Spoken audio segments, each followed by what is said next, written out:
మన డైట్ మొదలు పెట్టేసి వాటికి 30 days అవుతుంది. మొత్తం 10 kgs లాస్ అయ్యాను. సో ఈ రోజు ఫిష్ తిందామని గన్పూర్కి వెళ్తే ఫ్రెష్ గా మనకు చేపలు అయితే ఉన్నాయి. సో 180 rupees కి కేజీ అన్నారు. ఇది 1.5 kg ఉంది. టోటల్ 250 rupees అయితే ఉంది.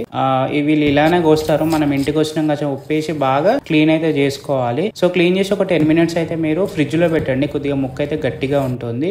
దీంట్లోనే కారం, ఉప్పు, అల్లం వెల్లుల్లి అండ్ పెప్పర్ పౌడర్, కొద్దిగా మసాలా కూడా వేసి పసుపు వేసి కొబ్బరి నూనెతోని బాగా స్మాష్ చేయండి. అంటే ఇలా ఈ విధంగా రావాలి. నూనె ఎక్కువైనా పర్లేదు, స్మెల్ అయితే ఏం రాదు. కొద్దిగా పెప్పర్ పౌడర్ ఎక్కువ వేసుకోండి, బాగుంటుంది. ఫ్రిడ్జ్ లో పెట్టిన ఒక 10 minutes తర్వాత ముక్క తీసి ఇలా బాగా మ్యాగ్నేట్ చేసుకోండి. చూడండి ముక్క కరెక్ట్ పట్టుకుంటుంది. ఎందుకంటే కూల్నెస్ కి త్వరగా ఆయిల్ దానికి పట్టేస్తుంది కాబట్టి బాగుంటుంది. సో దీని లుక్ అయితే సూపర్ ఉంది. మనం ఇక్కడ ఏది యూజ్ చేసినా కూడా కొబ్బరి నూనె ఆయిల్తోనే యూజ్ చేయాలి. కానీ సిమ్లో చేయండి. సిమ్లో చేస్తేనే మీకు ముక్క ఉడుకుతుందని ఫ్రై అవుతుంది. ఎందుకంటే మీరు పెద్దగా పెడితే మొత్తం పొగనే వస్తుంది. కొబ్బరి ఆయిల్ మన రిఫైండ్ ఆయిల్ లాగా అయితే రాదు. సో సిమ్లో పెట్టి ఇది ఒక్కొక్క 10 minutes అయింది. 10 minutes అవుతుందని పెద్ద పానం పెట్టేసి చిన్నగా పెట్టిన లాస్ట్ ఫైనల్ కట్ ఇలా వచ్చింది. ఫిష్ తో అంటే కొబ్బరి నూనెతో చేసిన ఫిష్ ఫ్రై సూపర్ గా ఉంది.